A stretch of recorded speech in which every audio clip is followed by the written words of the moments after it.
नमस्कार। आज हम सब मिलकर एक सफर पर चलेंगे। एक ऐसा सफर जो हमें हजारों साल पीछे ले जाएगा। हम देखेंगे कि कैसे एक छोटे से गांव के मिट्टी के नीचे पूरी की पूरी दुनिया के रहस्य दबे हो सकते हैं। तो चलिए इस भूले हुए दुनिया की एक एक परत को खोलते हैं। ये सब कुछ शुरू हुआ इस एक लेख से। ये हमें एक ऐसी जगह ले जाता है जहां इतिहास की न जाने कितनी परतें एक के ऊपर एक बिछी हुई थीं, बस इंतजार कर रही थी कि कोई आए और उन्हें खोज निकाले। तो हमारी कहानी शुरू होती है भारत के भरतपुर जिले के एक गांव नोह में। देखने में तो ये एक बिल्कुल साधारण सा गांव लगता है ना? लेकिन इसकी जमीन के नीचे एक ऐसा राज छिपा था जो इस पूरे इलाके के प्राचीन इतिहास को लेकर हमारी समझ को हमेशा हमेशा के लिए बदलने वाला था। जरा सोचिए, जमीन का बस एक छोटा सा टुकड़ा अपने अंदर कितने जमानों की कहानियां समेट सकता है। चलिए आज इसी सवाल का जवाब ढूंढते हैं। तो ये कहानी शुरू होती है साल 1963-64 में। एक पुरातत्वविद थे श्री रत्नचंद्र अग्रवाल। उनकी टीम ने रूपारेल नदी के किनारे बसे नोह गांव में खुदाई शुरू की। और जानते हैं उन्हें क्या मिला? कोई सोना चांदी का खजाना नहीं, बल्कि उससे भी कहीं ज्यादा कीमती चीज। एक ही जगह पर एक के ऊपर एक 5 अलग-अलग जमानों के सबूत। कमाल है ना? तो सवाल ये था कि इस जगह के सबसे पहले बाशिंदे कौन थे। इसका जवाब पाने के लिए हमें जमीन की सबसे सबसे गहरी परतों में उतरना पड़ा। जैसे जैसे पुरातत्वविदों ने खुदाई गहरी की, वो मानो समय में पीछे जाते गए।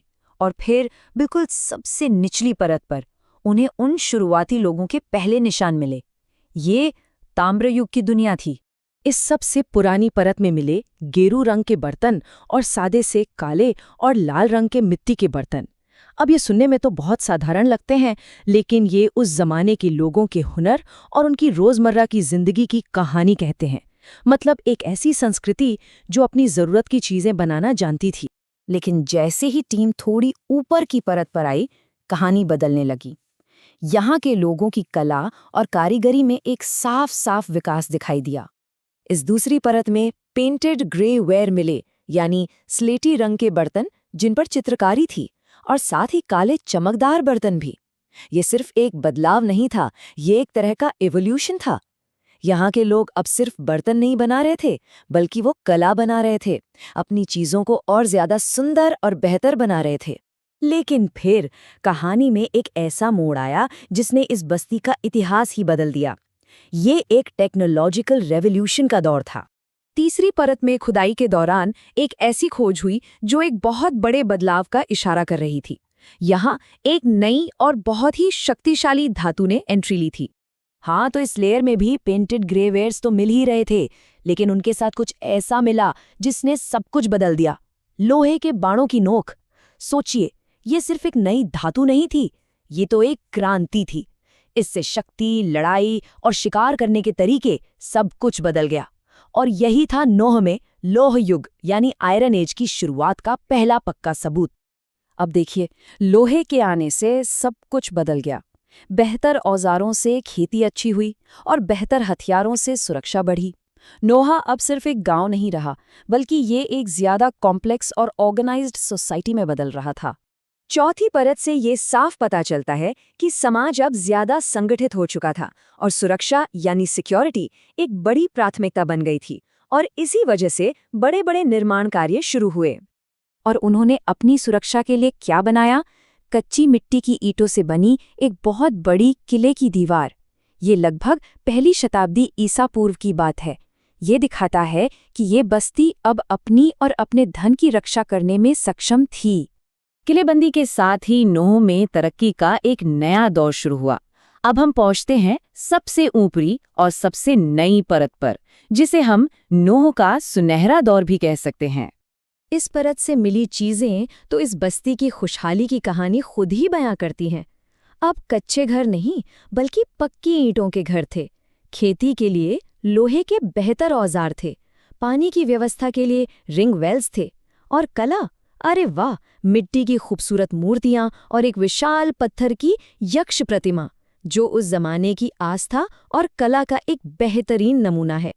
लेकिन उस यक्ष की मूर्ति में कुछ बहुत खास था, एक अजीब सी चमक, जिसे मौर्यकालीन पॉलिश कहते हैं। ये कोई मामूली पॉलिश नहीं थी, बल्कि ये एक सीक्रेट तकनीक थी जो शक्तिशाली मौर्य साम्राज्य की कला की पहचान थी। इसका नोह में मिलना एक बहुत बड़ा सुराग था। ये इस बात का सबूत है कि ये छोटी सी बस्ती उस महान साम्राज्य से जुड़ी हुई थी। तो देखिए, नोह ने कितना लंबा सफर तय किया था। कहाँ एक साधारण सा ताम्र युगीन गांव और कहाँ किलेबंदी, पक्के घर और लोहे के औजारों वाला एक विकसित शहर। वाकई एक जबरदस्त बदलाव था ये। और नोह कोई अलग थलग जगह नहीं थी। यहाँ से मित्र शासकों और महान कुषाण राजाओं हुवेश्क और वासुदेव के सिक्के भी मिले हैं। ये सिक्के और मौर्यकालीन पॉलिश, ये सब मिलकर एक साफ तस्वीर बनाते हैं। नोह एक जरूरी व्यापारिक और सांस्कृतिक केंद्र था जो उस समय के बड़े बड़े साम्राज्यों से जुड़ा हुआ था। तो अभी तक हमने अलग अलग परतों का सफर किया है, समय के टुकड़ों को देखा है। अब वक्त है इन सभी टुकड़ों को एक साथ जोड़ने का और नोह की पूरी शानदार कहानी को देखने का। ये टाइमलाइन सब कुछ एक साथ ले आती है। जरा देखिए, लगभग 1100 ईसा पूर्व में ताम्र युग की एक सीधी सादी शुरुआत, फिर 800 ईसा पूर्व के आसपास लोहे की क्रांतिकारी खोज, उसके बाद पहली शताब्दी ईसा पूर्व में एक किलेबंद शहर का बनना, और आखिर में पहली से तीसरी शताब्दी ईस्वी तक कुषाण साम्राज्य के साथ एक फलता फूलता केंद्र। तो नोह सिर्फ एक खुदाई वाली जगह नहीं है, ये एक टाइम कैप्सूल है। ये एक ही जगह पर भारतीय इतिहास के हजारों सालों के लगातार विकास का एक जीता जागता रिकॉर्ड है। ये हमें दिखाता है कि हमारे पूर्वज कैसे रहते थे, कैसे उन्होंने तरक्की की और कैसे फले फूले। और ये हमें एक बहुत गहरे सवाल पर लाकर छोड़ देता है। अगर भरतपुर का एक छोटा सा गांव अपने नीचे इतिहास की इतनी सारी परतें छिपा सकता है, तो जरा सोचिए, हमारे चारों ओर, हमारे पैरों के ठीक नीचे और कितने अनकहे रहस्य दबे होंगे।